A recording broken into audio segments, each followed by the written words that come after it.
Good morning students. मैं यश Husaini BSc second year की physics class में आपका स्वागत करता हूं।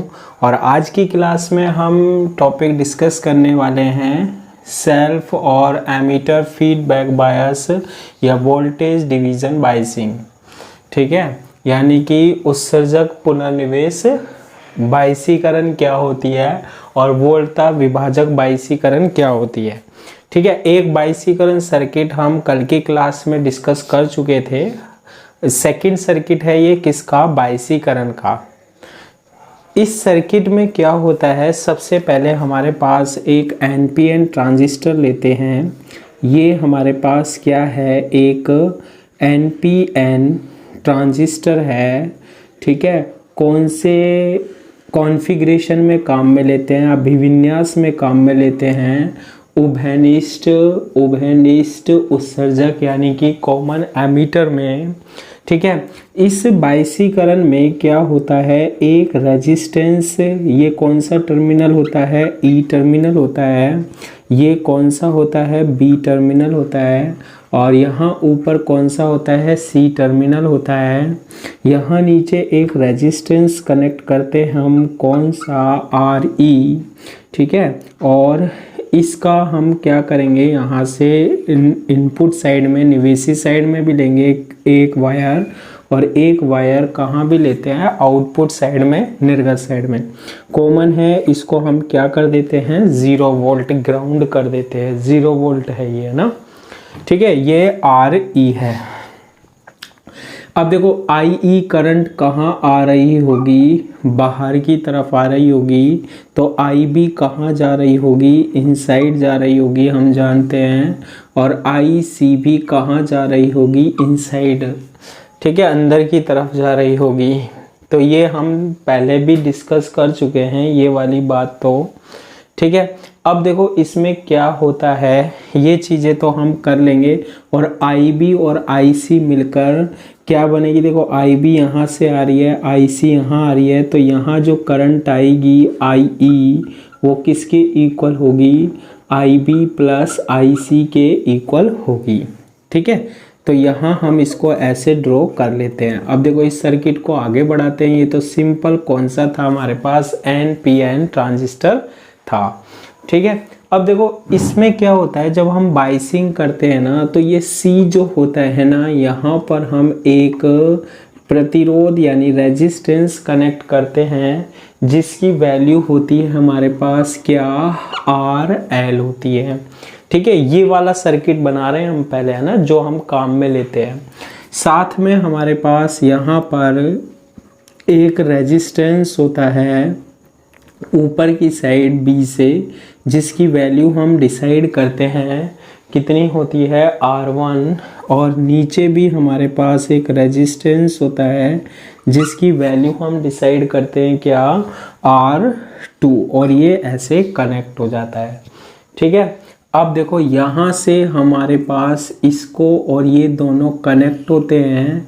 और यहाँ पर ये जो दोनों का कॉमन है, यहाँ पर हम दे देते हैं VCC, ये ग्राउंड कर रखा है हमने, VCC वोल्टता से पॉजिटिव नेगेटिव। और ये क्या है हमारे पास, ग्राउंड 0 वोल्ट, नेगेटिव 0 से कनेक्ट है। VCC से कनेक्ट करते हैं R1 और RL को। क्लियर है यहाँ तक, ठीक है। इसके बाद यहाँ दो हैं, R1 और R2 हैं। यहाँ से जो करंट फ्लो होगी, यहाँ पर इस पॉइंट से आएगी करंट। तो मान ली, सपोज कीजिए यहाँ करंट जा रही है IC, ये जो C टर्मिनल हो रहा है ना, यहाँ पर करंट जो फ्लो होगी वो IC। और देखो ये पैरेलल कॉम्बिनेशन है, यहाँ जो करंट जाएगी वो है I1। अब ये करंट यहाँ से आगे फ्लो होगी, यहाँ पर ये डिवाइड होगी। सपोज कीजिए नीचे जो करंट जा रही है वो कौन सी है, I2 है। और अंदर की ओर जो करंट जा रही है B पर, वो कौन सी है, IB करंट है। और IB और IC मिलकर यहाँ बना रहा है क्या, IB प्लस IC करंट बना रहे हैं। ठीक है, IB प्लस क्या बना रहे हैं, IC करंट बना रहे हैं। अब देखो क्योंकि ये हमारे पास बाइसिंग है, ये जो बाइसिंग होती है ठीक है। ये जो हमारे पास बाइसिंग होती है वो कौन सी होती है, वोल्टता विभाजक, क्योंकि R1 और R2 जो है ना वो पैरेलल कॉम्बिनेशन में आते हैं और यहाँ से वोल्टता क्या होती है, ठीक है, यहाँ से वोल्टता का क्या होता है, विभाजन होता है हमारे पास इनके द्वारा। वोल्टता विभाजन जो होता है ना वो R1 और R2 के द्वारा होता है। यहाँ जो आउटपुट हम लेते हैं वो C से और यहाँ से लेते हैं V0, और निवेशी जो देते हैं ना हम इन टर्मिनलों के बीच में देते हैं क्या, VI, ठीक है, क्योंकि इसे एज ए एम्पलीफायर प्रवर्धक के रूप में काम में लेते हैं। तो यहाँ पर हम दो कैपेसिटर यानी संधारित्र का उपयोग करते हैं, और पहले की क्लास में हम डिस्कस कर चुके हैं कि ये जो कैपेसिटर होते हैं, संधारित्र होते हैं, इनका उपयोग हमारे पास क्या होता है, कैपेसिटर और संधारित्र होते हैं, इनका उपयोग क्या होता है कि ये AC और DC को मिक्स होने से क्या करते हैं, रोकते हैं। क्लियर है। तो ये जो सर्किट है ना ये हमारे पास होता है वोल्टता विभाजक बाइसीकरण का होता है। अब देखो इसमें हम ये जो निवेशी वाला पार्ट है और ये जो हम आउटपुट ले रहे हैं इससे नहीं देखते हैं, हम केवल कौन सा वाला भाग देखेंगे अब यहाँ पर, दिष्ट वाला, यानी कि इतने की बात मैं नहीं करूँगा, और यहाँ से ये जो इधर की तरफ आ रहा है चाहे इसे बनाओ भी मत, इतने की बात हम यहाँ पर नहीं करेंगे, ठीक है। हम केवल कौन से पार्ट की बात कर रहे हैं, केवल दिष्ट वाले की, ये वाले, यही बाइसीकरण होता है। बाकी निवेशी देते हैं और क्या मिल जाता है, हमें निर्गत मिल जाता है। अब देखो इस सर्किट को हम ऐसे बना सकते हैं, कैसे बना सकते हैं, इस सर्किट को हम चेंज कैसे कर सकते हैं। यहाँ देखो ये NPN ट्रांजिस्टर है, ये हमारे पास हमने क्या बना दिया, NPN ट्रांजिस्टर बना दिया, ठीक है। इसमें नीचे RE है तो इसमें मैंने नीचे क्या बना दिया, RE कनेक्ट कर दिया, ठीक है। इसके बाद हमारे पास ये किससे कनेक्ट है, 0 वोल्ट यानी ग्राउंड से कनेक्ट है, तो हमने ग्राउंड से कनेक्ट कर दिया, ठीक है। यहाँ बीच में ये कौन सा टर्मिनल है हमारे पास, B टर्मिनल है, ठीक है। क्या है ये, B टर्मिनल है, B है, ये B है, और यहाँ पर देखो R2 है, तो यहाँ पर हमने क्या कनेक्ट कर दिया, R2 प्रतिरोध कनेक्ट कर दिया, R2 रेजिस्टेंस हमने क्या कर दिया, कनेक्ट कर दिया।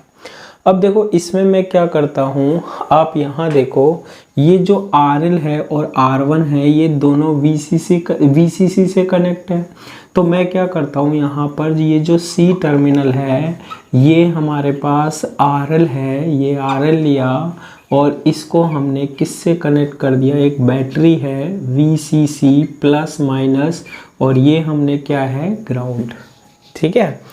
ये तो मेन सर्किट है इसका।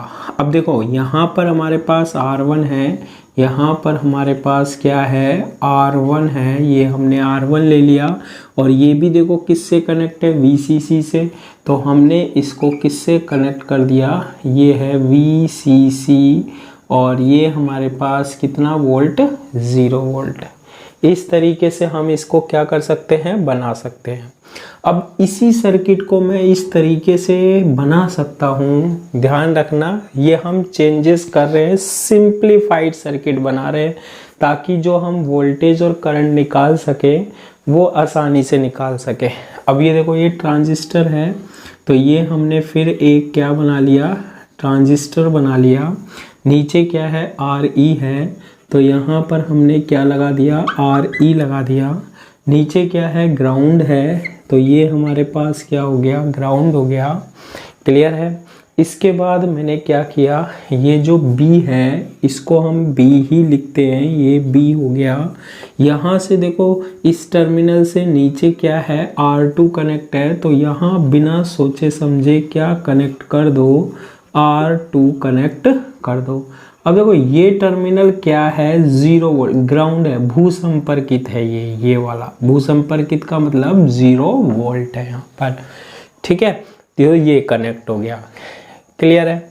अब ऊपर की तरफ चलते हैं, गोला बना दो अच्छा लगे।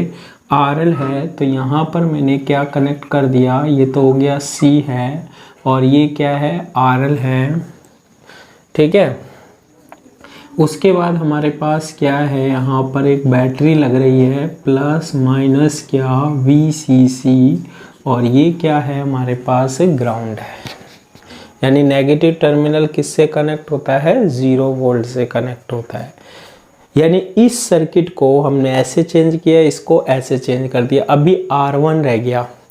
R1 देखो एक तो किससे जुड़ा हुआ है, B से, तो देखो ऊपर की जगह मैं नीचे लगा देता हूँ, यहाँ पर लगा दिया मैंने क्या R1, फिर R1 एक तो B से कनेक्ट है, ये देखो R1 B से कनेक्ट हो गया। R1 का दूसरा सिरा कनेक्ट है पॉजिटिव से, तो ये देखो ये मैंने पॉजिटिव से कनेक्ट कर दिया, प्लस माइनस क्या VCC, और VCC का जो नेगेटिव है वो ग्राउंड से है, तो ये नेगेटिव है, ये मैंने इससे कनेक्ट कर दिया।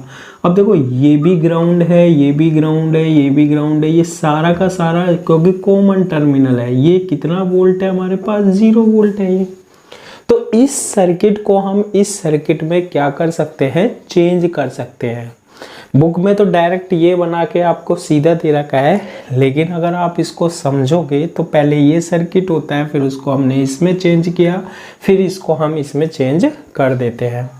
अब देखो इसमें जो ये निवेश में है, यहाँ क्या है हमारे पास, निवेश है, ये इनपुट है। इसको भी हम और इजी सर्किट में क्या करते हैं, चेंज करते हैं। कैसे करते हैं आप देखना, इसको चेंज कैसे करते हैं। इसको चेंज करने के लिए मैं क्या करता हूँ, ध्यान से देखना। ये जो है हमारे पास ये पॉइंट है और ये पॉइंट है। हमने एक थ्योरम पढ़ी थी, ठीक है, और वो थ्योरम जो थी हमारे पास वो क्या थी, थेवेनिन थ्योरम थी। कौन सी थ्योरम थी, थेवेनिन थ्योरम थी। अगर नहीं पढ़ी है तो फर्स्ट यूनिट में आप देखना इसकी वीडियो।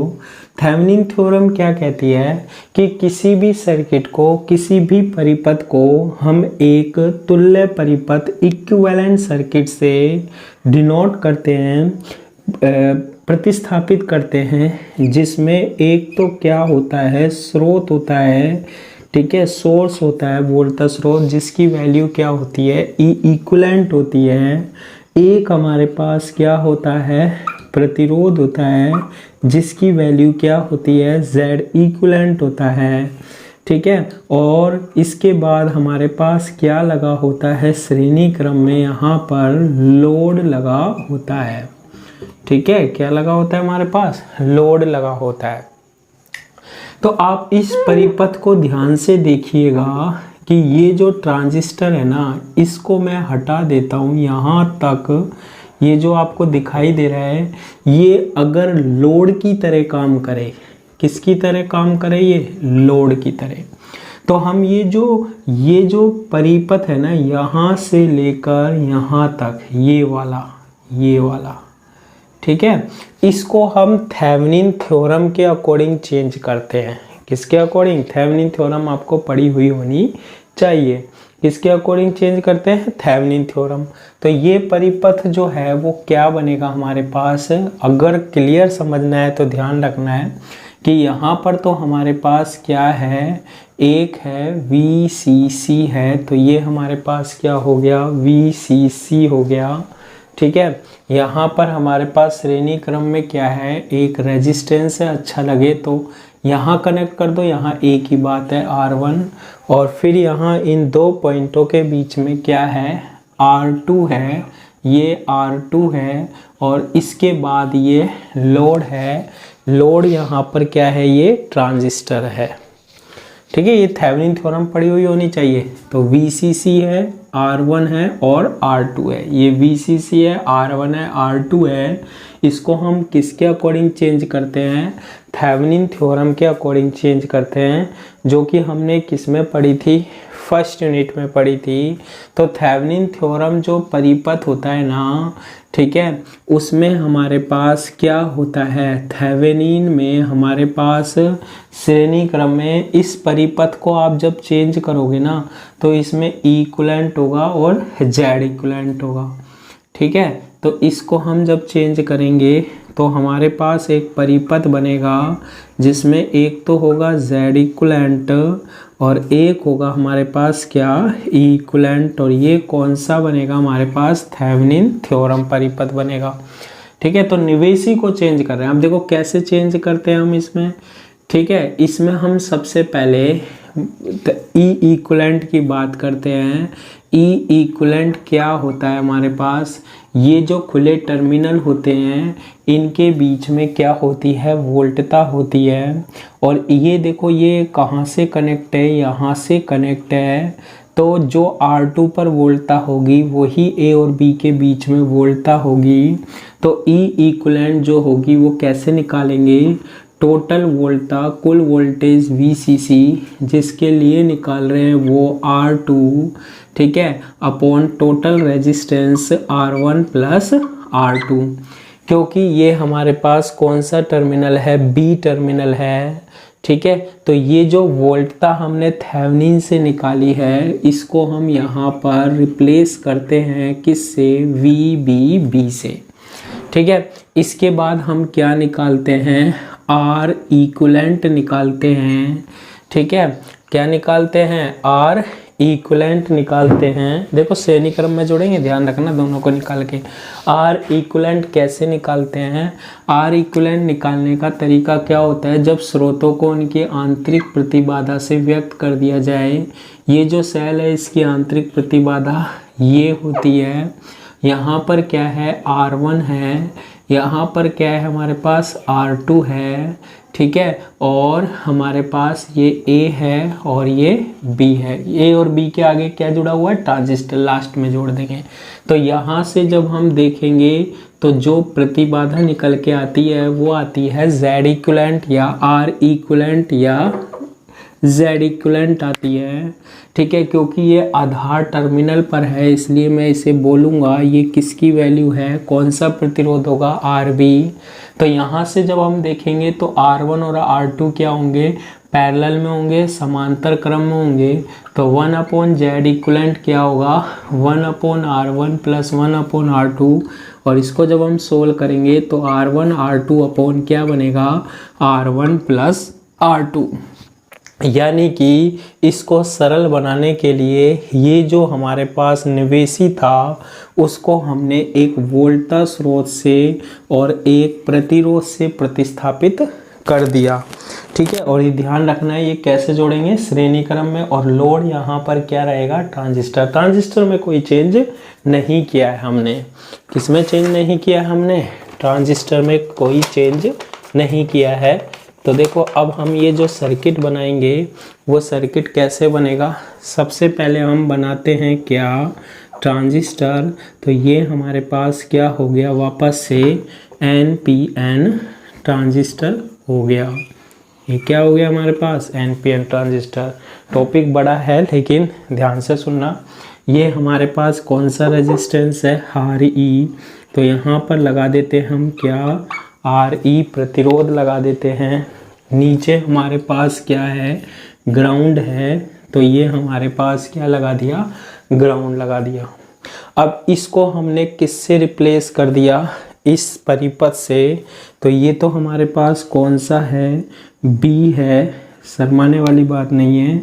ठीक है, कौन सा हमारे पास ये B है। ठीक है, यहाँ पर क्या है, ये कौन सा था, P टर्मिनल। और यहाँ पर क्या कनेक्ट है हमारे पास, RE रेजिस्टेंस कनेक्ट है। क्लियर है, ये B है। अब आपने क्या कहा कि श्रेणी क्रम में जोड़ना है, तो थेवेनिन में हमने चेंज किया, E इक्वलेंट को VBB कह रहा हूँ और Z इक्वलेंट को RB कह रहा हूँ मैं यहाँ पर। तो यहाँ पर आप क्या लगा दो, एक लगा दो क्या, RB लगा दो, और एक आप क्या लगा दो यहाँ पर, एक RB तो ये लगा दिया Z इक्वलेंट B से, और E इक्वलेंट की जगह VBB। तो ये लगा दिया मैंने क्या, VBB प्लस और माइनस। ठीक है, VBB लगा दिया और ये हमारे पास हमने इस तरीके से क्या कर दिया, कनेक्ट कर दिया। ठीक है, इसके बाद यहाँ पर जो करंट आ रही है ये, ठीक है, बाकी सर्किट जोड़ देते हैं ऊपर हमारे पास क्या है, यहाँ पर सी टर्मिनल है, ये क्या है, सी है।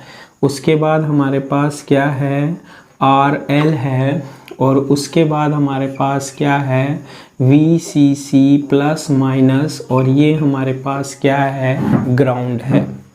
ठीक है, VCC, और ये हमारे पास क्या है, ग्राउंड है। यहाँ से जो करंट आ रही है वो कौन सी करंट आ रही है, सी टर्मिनल है, IC अंदर की तरफ आ रही होगी, IB अंदर की तरफ आ रही होगी। ठीक है, IC अंदर की तरफ आ रही होगी, IB अंदर की तरफ आ रही होगी, और यहाँ आ रही होगी कौन सी, IE। कौन सी आ रही होगी, IE, और IE किसके बराबर होगी, IB प्लस IC के इक्वल होगी। IE किसके बराबर होगी, IB प्लस IC के इक्वल होगी। ठीक है, अब देखो ये B है और ये E है, B और E के बीच में जो वोल्टता होगी वो होती है VBE। ये पॉजिटिव से जुड़ा हुआ है इसलिए यहाँ लगाते हैं पॉजिटिव, ये नेगेटिव से जुड़ा हुआ है इसलिए यहाँ लगाते हैं नेगेटिव। ये C है और ये E है। ठीक है, C है और E है, तो यहाँ जो वोल्टता होगी C और E के बीच में वो VCE होगी।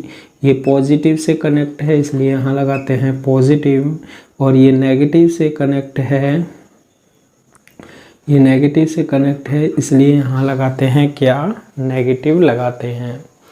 ठीक है, तो ये हमारे पास क्या हो गया, हमारे पास सर्किट हो गया, फाइनल सर्किट। बाकी आप इसमें क्या कर सकते हो, एक चीज़ और कर सकते हो, क्या, निवेशी देना है तो यहाँ पर आप संधारित्र लगा दो और यहाँ निवेशी वोल्टता लिख दो VI, जिसका आपको क्या करना होता है, प्रवर्धन करना होता है। बाकी हम काम तो किस में कर रहे थे, दिष्ट में, और निर्गत जो लेते हैं हम वो यहाँ से ले लो, यहाँ भी हम क्या लगा देते हैं, एक संधारित्र लगा देते हैं, और यहाँ से हमने क्या ले लिया, निर्गत ले लेते हैं, और क्या मिल जाता है हमारे पास, V0। लेकिन ध्यान रखना जब हम इसका एनालिसिस कर रहे हैं तो ये लगाने की ज़रूरत नहीं है, ये संधारित्र और ये संधारित्र लगाने की ज़रूरत नहीं है, क्योंकि हम पूरा ऑपरेशन किसका करते हैं, दिष्ट का करते हैं। अब बस क्योंकि हम ट्रांजिस्टर का क्या देख रहे हैं, प्रचालन देखते थे, और Q पॉइंट हमारे नियत रहे, इसके लिए हम वैल्यू देखते हैं। किसकी वैल्यू निकालेंगे हम, धारा की वैल्यू निकालते हैं, निवेशी धारा, निर्गत धारा और वोल्टता की वैल्यू निकालते हैं। ठीक है, तो आप इसमें क्या करो, एक बात ध्यान रखना, VBB की वैल्यू ये होती है और RB की वैल्यू हमारे पास R1 R2 upon R1 plus R2 होती है। तो सबसे पहले हम कौन सा परिपथ देखते हैं, निवेशी परिपथ देखते हैं, इनपुट देखते हैं। इसमें ये देखो, ये इनपुट है हमारे पास, यहाँ सेल लगा हुआ है, यहाँ से क्या होगी, करंट फ्लो होगी। इसमें हम क्या लगा देते हैं, KVL लगा देते हैं। KVL लगाओगे, यहाँ से स्टार्ट करो, नेगेटिव साइन आ रहा है तो -VCC, KVL की क्लास में पहले पढ़ा चुका हूँ। फिर करंट ऐसे फ्लो होगी, करंट की डायरेक्शन में जाएंगे, IB करंट फ्लो हो रही है यहाँ, तो प्लस IB इंटू क्या होगा, RB होगा। फिर इधर जाएंगे, अब B से E की ओर आ रहे हैं तो यहाँ वोल्टता है VBE BE, तो यहाँ कैसे है, पॉजिटिव, तो प्लस आएगा VBE आएगा। ठीक है, फिर उसके बाद हम यहाँ से नीचे आएंगे, क्या है, RE है, तो यहाँ लिखेंगे प्लस, अब IE धारा फ्लो हो रही है।